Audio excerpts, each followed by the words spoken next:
अस्सलाम वालेकुम वरहमतुल्लाहि वबरकातुहू। सबसे पहले तो सुल्तान फातेह ड्रामा सीरीज़ के सेट की तरफ से ये तस्वीर लीक होकर सामने आ चुकी है, जिसमें कश्तियों की तैयारी हो रही है। मतलब कि वही कश्तियाँ बनाई जा रही हैं जिनको खुश्की पर चलाया जाएगा। इसके अलावा नाज़रीन कराम, ये 2 बैल भी लाए गए हैं जिन्हें उन जहाज़ों को यानी कि उन बहरी बेड़ों को ज़मीन पर घसीटने के लिए इस्तेमाल किया जाएगा। और यूँ सुल्तान मोहम्मद फ़ातेह खुश्की के रास्ते से कश्तियाँ चलाते हुए जहाज़ों को ज़मीन पर घसीटते हुए समुद्र में डालेंगे और ये तारीख़ का एक अजीम व आलिशान वाक़या हमें दिखाया जाएगा। बहरहाल आज की वीडियो में नई किस्त का जो पहला ट्रेलर आया है उस पर तबसरा करते हैं और इसके साथ ही पिछली किस्त का एक मुख्तसर से अंदाज़ में रिव्यू आपके सामने बहुत ही कम वक्त में पेश करने की कोशिश करेंगे। और इसके साथ ही नाज़रीन किराम, दमित्रियुस जो कि शहंशाह क़ुस्तुनतीन का भाई था, तो ट्रेलर में दिखाया गया है कि उसे ज़िंदान में डाल दिया गया है और अपने भाई के साथ उसकी गद्दारी और सुल्तान मोहम्मद फ़ातेह के साथ उसकी वफादारी का इल्म अब शहंशाह को हो चुका है। तो इसीलिए अब वो बहुत मुश्किल हालत में है। तो बात करेंगे कि वो ज़िंदा रहेगा या फिर उसे मार दिया जाएगा। तो बहरहाल पिछली बाकमाल किस्त का मुकम्मल रिव्यू आपके सामने मुख्तसर से अंदाज़ में और बहुत ही कम वक्त में पेश करने की भरपूर कोशिश करते हैं। तो नाज़रीन कराम, सुल्तान फ़ातेह को पिछली किस्त में एक दीवाना दिखाया गया जो कुस्तुनतीनिया को हासिल करने के लिए कुछ भी कर सकता है, और जब तक कुस्तुनतुनिया फतह नहीं हो जाता तो सुल्तान का पागलपन ख़त्म नहीं होगा। नाज़रीन कराम, सारी रात गुजर गई, हर कोई सो रहा था, लेकिन सुल्तान मन पूरी रात कुस्तुनतुनिया के बनाए गए नक्शे के साथ बैठे रहे और देखते रहे कि आखिर क्या किया जाए, कुस्तुनतुनिया कैसे फ़तह होगा। और उनके दिल में यही बात थी कि फ़तह तो करना है, कुस्तुनतुनिया तक पहुँचना तो है। अब इसके लिए रास्ता तलाश करते करते उन्हें सारी रात लग गई। तो पिछली किस्त के ये सीन्स क्या बाकमाल थे। नबी करीम सल्लल्लाहु अलैहि वसल्लम की बशारत को पूरा करने के लिए एक सुल्तान ने क्या कुछ किया कि हमें दिखाने की कोशिश की जा रही है।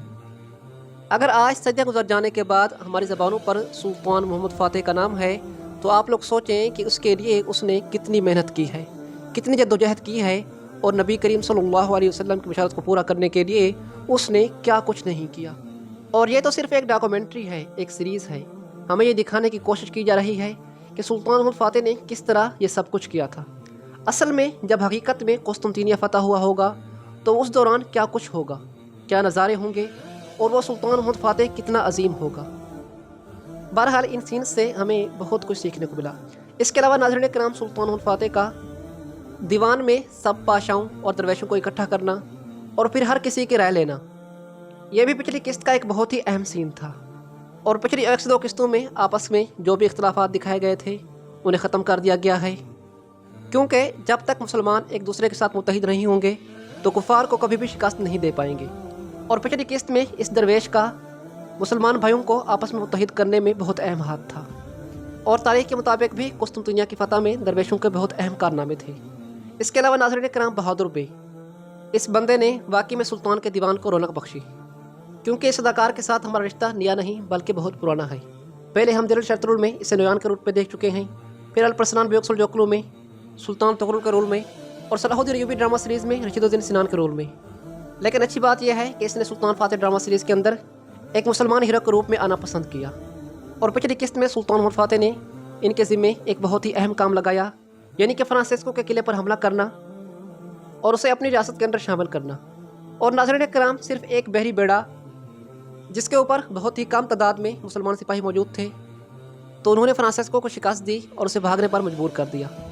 तो नाज़रीन कराम, बहादुर बे और बाली बे इस वजीफ़े से कामयाब लौटे और उस जजीरे की चाबियाँ अब सुल्तान के हाथ में हैं। इसके साथ ही पिछली किस्त में हरम का मामला भी हल हो गया और बहार को दोबारा अदरन रवाना कर दिया गया। तो शुक्र है कि यह फ़र्ज़ी वाक़या कुछ ज़्यादा खींचा नहीं गया, क्योंकि नाज़रीन कराम, औरतों वाले इस मामले का तारीख़ से कोई लेन देन नहीं है। तो अब क्योंकि फ़र्ज़ी और आपस के इख्तलाफात ख़त्म हो चुके हैं, इसीलिए अब तारीख़ी वाक़यात की तरफ बढ़ा जाएगा और एक बड़ी फ़तह हमारी मुंतज़िर है। तो नाज़रीन कराम, पिछली किस्त में लश्कर भी दिखाए गए, तोपें भी कुस्तुनतुनिया की दीवारों के सामने पहुंच चुकी हैं, और जिस तरह पहले एक बहुत बड़ा हमला हुआ था, तो अब ये उससे भी ज़्यादा बड़ा हमला होने वाला है। और हाँ नाज़रीन कराम, ये बात तो मैं जानता हूँ कि ये जो लश्कर दिखाए गए हैं, तो ये पिछली किस्त के सीन थे और उन्हें थोड़ा बहुत चेंज करके हमारे सामने पेश किया गया। लेकिन नाज़रीन कराम, एक गलती डायरेक्टर से हुई है जिस पर डायरेक्टर ने ध्यान नहीं दिया। नाज़रीन कराम, अगर आप लोगों ने गौर किया हो तो किस्त के सीन में आपको कुर्चू के बिल्कुल पीछे बाल्तोगलो सुलेमान पाशा नज़र आ रहा है, जो कि कई किस्तों पहले मार चुका है। تو اس سین پر ڈائریکٹر نے تو دھیان نہیں دیا، لیکن ہم جان گئے۔ آپ میں سے کس کس نے یہ دیکھ لیا تھا مجھے کمنٹس میں ضرور بتائیے گا۔ بہرحال اتنے بڑے پروجیکٹ میں یہ کوئی اتنا بڑا مسئلہ نہیں ہے۔ ہم بھی کئی مرتبہ اپنی ویڈیوز بنا کر جب پبلک کر چکے ہوتے ہیں تو ہمیں پتہ چلتا ہے کہ فلاں جگہ پر ہم نے فلاں مسٹیک کی ہے، تو اس دوران ہمیں بہت شرمندگی محسوس ہوتی ہے۔ بہرحال پچھلی قسط میں سلطان عمر فاتح نے ہمیشہ کی طرح عقل کا استعمال کیا اور ہر سپاہی کے ہاتھ میں 2 شمع پکڑوا دی، تاکہ بازنطینی شہنشاہ دور سے یہ سمجھے کہ سلطان عمر فاتح پوری فوج کے ساتھ یہاں پر موجود ہے۔ اپنی فوج کو 2 حصوں میں تقسیم کیا تھا اور آدھی فوج کو یہاں قسطنطنیہ کی دیواروں کے سامنے کھڑا دیا اور بقیہ آدھی فوج کو کشتیاں بنانے کا کام سونپا۔ تو یہ سلطان عمر فاتح کی عقل کا منہ بولتا ثبوت ہے۔ ناظرین کرام، یہ بات سچ ہے کہ سلطان عمر فاتح بہت بڑے طاقتور تھے، لیکن یہ بات بھی سچ ہے کہ وہ عقل مند بھی تھے۔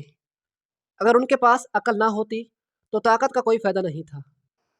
اور پھر ایک اور عقل مندی کا مظاہرہ کیا اور توپ کو جان بوجھ کر غلط نشانے پر چلایا گیا تاکہ قسطنطنیہ کی دیوار نہ ٹوٹے اور شہنشاہ تھوڑے سے وقت کے لیے خوش ہو جائے کہ اب شاہی توپ قسطنطنیہ کی دیواروں کو توڑنے سے قاصر ہے۔ تو ناظرین کرام، یہ سارے کے سارے واقعات پچھلی قسط میں بہت ہی زبردست انداز میں ہمیں دکھائے گئے، اور جب شہنشاہ قسطنطین کو یہ معلوم ہوا کہ سلطان کی سب سے بڑی طاقت شاہی توپ قسطنطنیہ کی دیواروں کو توڑنے میں کامیاب نہ ہو سکی تو وہ خوشی سے کہہ کے مارنے لگا۔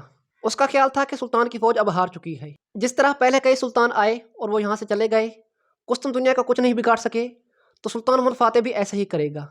لیکن ناظرین کرام، وہ نہیں جانتا کہ یہ سب کچھ ایک منصوبے کے تحت ہو رہا ہے۔ قسطنطنیہ کی دیوار اسی لیے نہیں ٹوٹی کیونکہ سلطان یہ نہیں چاہتا تھا۔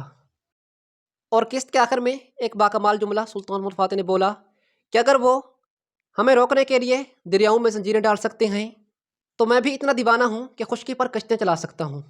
اور انشاءاللہ بالکل ایسا ہی ہوگا، اور حقیقت میں تو ایسا ہو چکا ہے۔